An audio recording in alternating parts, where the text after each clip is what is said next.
Hey everybody, what's going on? And welcome back to another episode of the Saturdays in Stores podcast, which you can find right here on the Court Store Media Network. I'm your host, Kanaye. Now, obviously, this episode is coming out to you guys a little bit early this week on what is either going to be a Wednesday night or Thursday morning, just so I could give ample time for myself to properly preview UConn's matchup against Michigan State in the Sweet 16, which is slated for Friday night at, I believe, 9:45 p.m. if I'm not mistaken.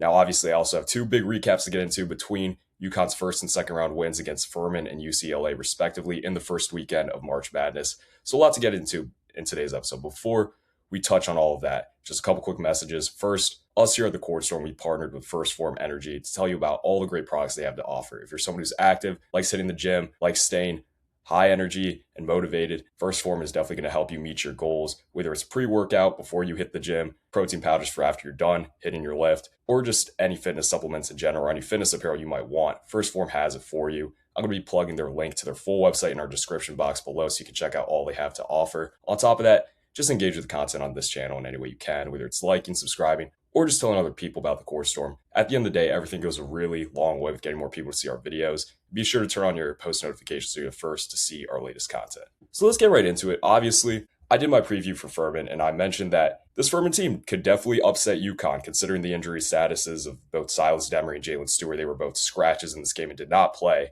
And obviously, it was clear UConn was missing Silas heavily on the defensive end of the floor. I talked a lot on last week's episode about how Alex Wilkins could definitely take advantage of a depleted UConn roster just without having their point of attack defender at Silas Demery Jr. And that's what it was early on. Alex Wilkins finished with 21 points in this game, and early on, he was able to get it going from deep. He knocked down 4 threes in this game, and again, I mentioned the similarities I see between Alex Wilkins and Tristan Newton, quite honestly, when he was at Eastern Carolina. And honestly, Alex Wilkins, this might be a guy that UConn tries to go after in the transfer portal, because I think adding a secondary ball handler to pair with Silas for next season, assuming you're able to get Silas back for his senior year, that I think that would definitely bring next year's team to a new level where just where it stands right now, I'm not all too sure where UConn's going to stack up in the national landscape, but that's something for a later date. And nonetheless, though, Alex Wilkins was stellar in this game. No one could really stay in front of him in the first half. He had pretty good, he didn't really have too tough of a time breaking down Malachi Smith and some of the other defenders in this game. And again, just the confidence that he is a little bit of a streaky shooter from beyond the arc, but nonetheless, he's shown up for the big games this year. We saw what he did in the Furman's championship game in their tournament, their conference tournament, I should say. And in this game too, he let it fly early and often. He was able to knock it down pretty consistently. Someone else who was just seemingly could not miss from three was Tom House.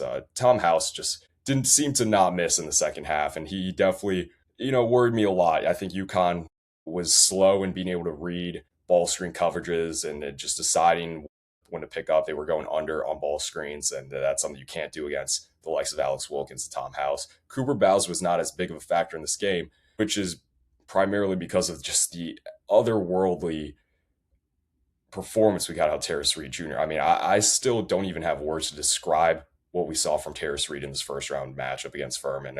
31 and 27. That's only been done, I believe, twice since the year 1960. And it's just incredible. This is one of the great performances ever, honestly, in the entire history of the NCAA tournament, and one of the greatest UConn performances we've ever seen. And one of the highest scoring totals in the, 4-year run, if you want to call it that Dan Hurley's gone on in Stores. Tristan Newton, 31 at Fog Allen Fieldhouse, Lee McNeely, 38 against Creighton and Omaha. I think you throw Terrace Reed's 31 against Furman up there with those two performances. And just what he did, they had no answer for him on Furman's defensive end of the floor. He just really was not challenged whatsoever. He got so many second chance opportunities. I forget how many offensive rebounds he had. The 27 rebounds he finished with was more than Furman's entire game total, which is just incredible. You don't often see that. And thank God Terrace Reed had this performance, because say he even has maybe a 20-20 game, UConn doesn't win this game. And it's definitely clear that this depleted UConn roster in the first round definitely needed this, really just dominant performance from Terrace Reed. So very, very lucky to have Terrace play that well, I should say, as well as he did against Furman in the first round. Alex Caravan, I thought, was probably the second best player on the floor for UConn in this game. 22 points, 9 for 16 overall, was able to knock down 4 big-time threes throughout the game. And honestly, AK, throughout this tournament, the first 2 rounds of this tournament, I argue he's probably on the first team, tournament team. So right now, on this very day, obviously we need to see if AK keeps it going, because he's going to be key in that match on Friday night. Now, outside of that, it's very clear that outside of Terrace and AK, the team struggled heavily offensively. Braylon Mullins, solo ball, just cannot seem to be able to hit a shot right now from beyond the arc. Solo ball, extremely inefficient, 3 for 12 overall, only knocked down 1 of his 6 3-point attempts. Braylon Mullins did finish with 12 points, but again, inefficient, 5 for 14 overall, and went 0 for 8 from beyond the arc. Now, solo ball, it's very clear. I'm going to touch more on this in the UCLA recap that I'm going to get into in just a couple moments here. He's dealing with stuff above the shoulders. His confidence has been shook the entire year. I'd even say more so than AK last year, where AK would still have some solid performances here and there. In the midst of the slump he kind of went through, where it was clear that AK was definitely worried about tanking his draft stock. And I don't know if that's the boat Solo Ball finds himself in right now. It's very unclear as to why Solo Ball has not been the version of himself that we were expecting him to be this year, as opposed to what he did last year, where, I mean, hey, when Liam McNeely went down, Solo Ball was definitely higher on the scouting report than he's ever been leading up to that point in his UConn career. And he's still performed at a very, very high level. He single-handedly won UConn games like he did on the road against Marquette in Phorm, where he had the 7 threes. And he was taking tough shots from beyond the arc. He was making them. And this year, it's just been the complete opposite. And Dan Hurley's talked about the law of averages, and hopefully it comes to fruition here, because we need Solo Ball to get going for UConn to have a legitimate chance to be able to cut down the nets in Indianapolis and take home number 7 to STORRS. Braylon Mullins, I think I view very similarly to how Liam McNeely played in both the Big East tournament and NCAA tournament last year, where it just seems there's jitters. I understand, the freshmen between Liam and Braylon are both very, very talented coming into, in terms of where they stood coming into UConn. And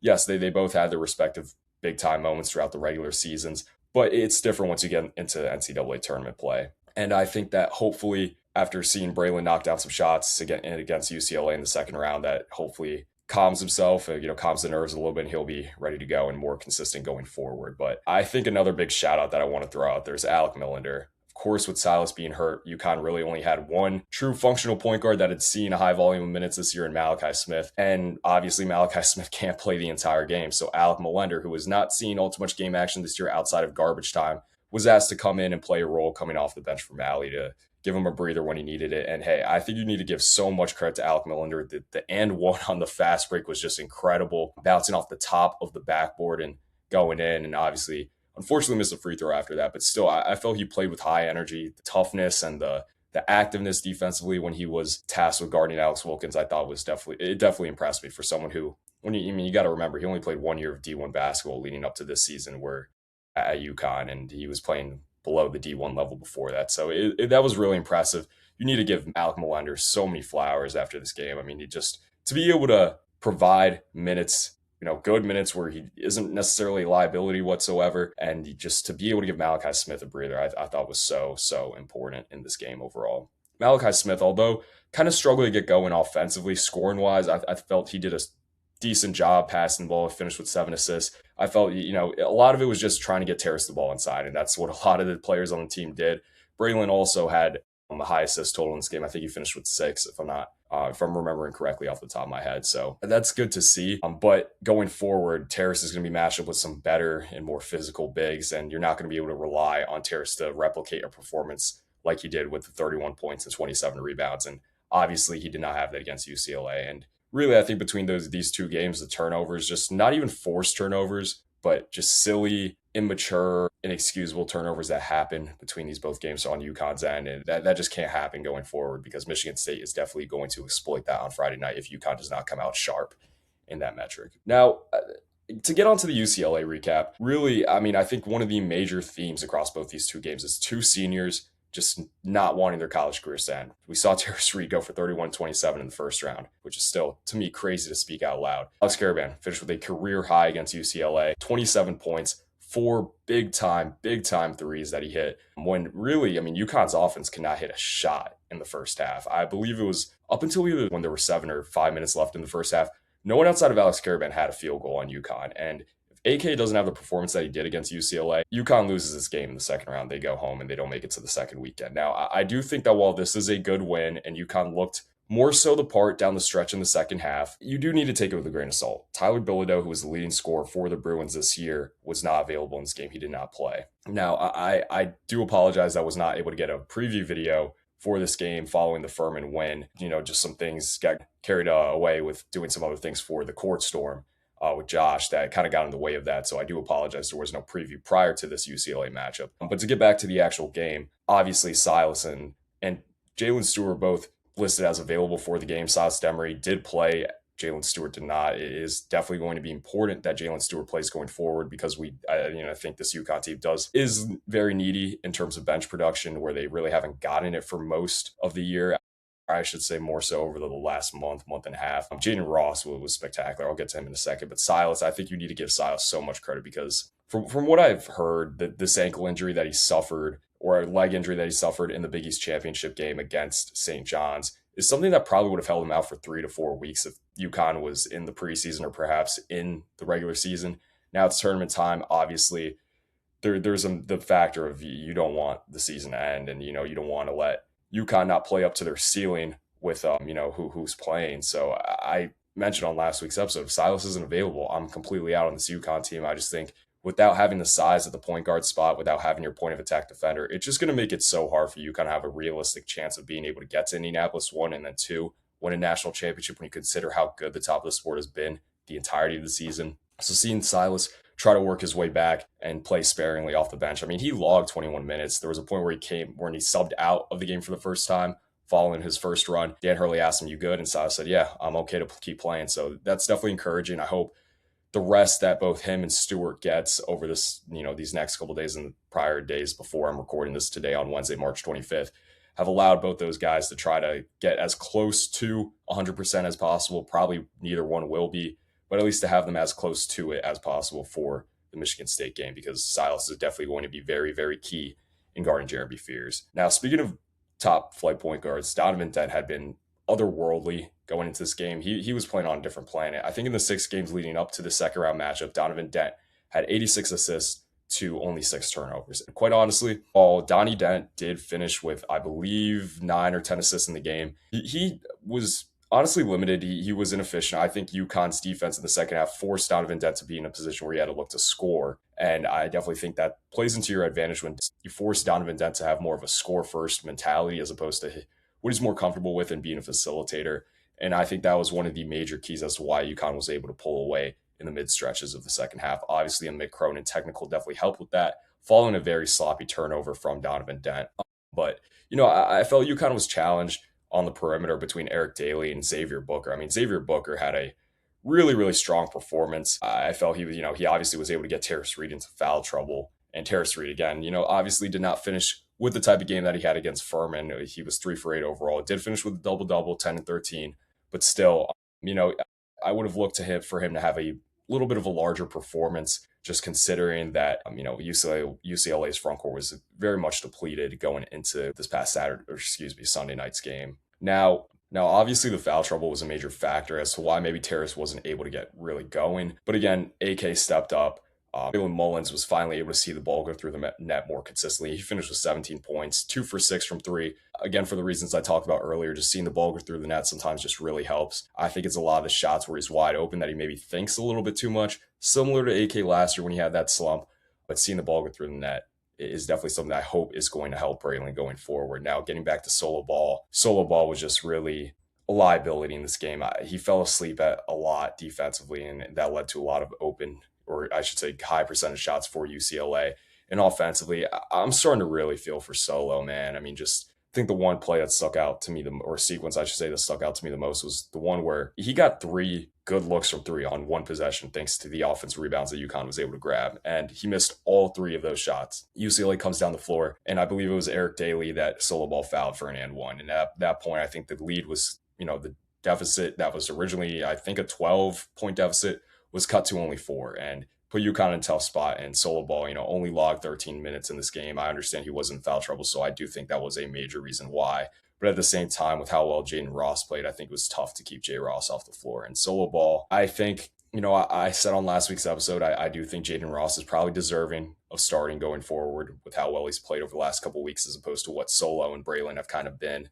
But I just don't think that's a realistic thing that is going to happen. Hurley is very, very loyal to his guys. And what do you do in a situation where a guy is struggling with confidence issues? And once you bench him, where does the confidence go from there? I've talked about them in the past. Solo's going to remain a starter. I'm pretty evident in my belief in that he won't be taken out of the starting lineup. It's tough. Solo, hopefully, will get going eventually. I don't want to give up yet, but more and more, I just think we need to accept that Solo ball is not the Solo ball that he was last season. But still, at the end of the day, I think Solo getting going is still so key for UConn being able to reach their offensive ceiling, them having a true chance of being able to win a national championship.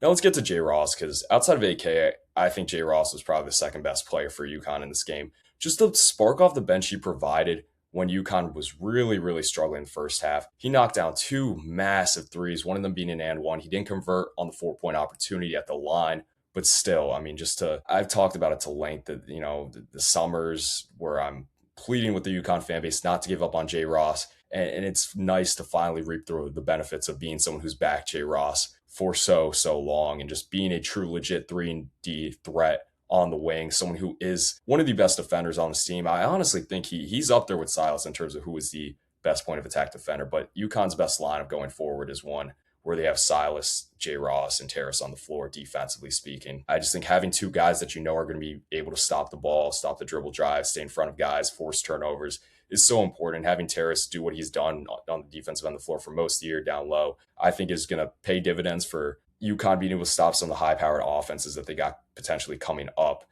starting with Michigan State on Friday night. But again, just the confidence to let these shots fly from Jaden and seeing them go in, it's so impressive me seeing how far he's grown, and just the work he's put in. We're starting to see it visibly pay off. So a lot of flowers to Jay Ross there. He played a hell of a game on Sunday night, Really, though, outside of that, no one really was super, impactful. I do think Malachi Smith deserves a little bit more credit than what he's gotten for this win against UCLA. I felt he did a really strong job. Obviously got the start with Silas still kind of shaking up from that injury.